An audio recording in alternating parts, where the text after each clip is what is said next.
Hey guys, welcome back to my videos on the Canadian Pokemon business. So, what do you do when you have loads of product and no one to sell it to? Well, you look for people to sell it to. Um, so in Canada, I guess, as I mentioned, in March 2022, we had a ton of product. We were not making any sales. We didn't have any ads, but we did have a great website. So I was panicking at this point because these are all decisions that I made, risky decisions, and I got that call from my distributor. They were asking, can you take this next allocation? And I think the allocation was like battle boxes, theme decks, a couple of more V boxes that. Oh boy! So I was telling him that wasn't quite feeling. I was feeling kind of product heavy, and I asked him point blank, "Are other people having trouble selling their Pokemon?" Do you know what he said to me? He said other customers of his sell on Facebook. Facebook, okay. So at this time as well, I guess must be 6 to 8 months ago too.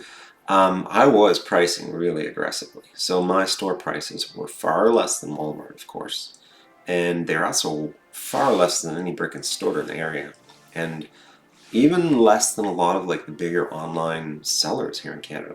And I couldn't understand it. No one was buying.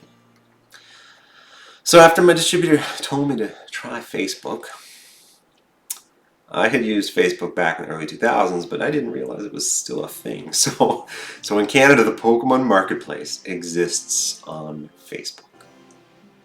I started to join the groups and I looked at what was happening. There was a bit about, if you've heard of them, waffles, and there was this concept as well of claim sales. I'll get into that information in a later video.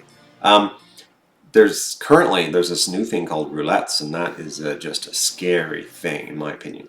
Really preying on people. So stay away from waffles and roulettes. Claim sales, thumbs up. Claim sales are cool, but it took me a while to figure out how those works. And if you're curious about any of these terms, I'm hoping to do a video series later. Ask in the comments section. Feel free. So Facebook and Reddit groups are at the very least moderated, but they're a little bit gate-kept by other stores and Pokemon sellers. There is a good reason to protect the community from scammers. So there were rules about posting information about your store. You couldn't post on certain Facebook groups about the products you have for sale. Only certain allowed stores were allowed to post information about stuff being on sales. Some you had to have so many vouchers before you're allowed to sell things on the Facebook group.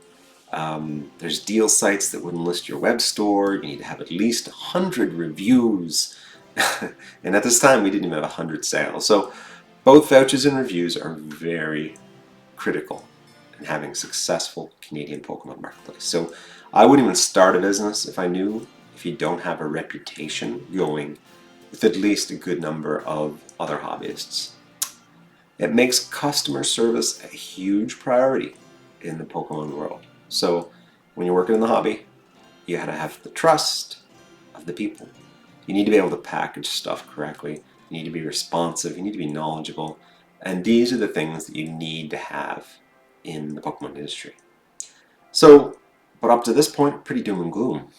We're having a great time, of course, opening packs and collecting, buying singles, but nothing was selling. So a drastic thing needed to change.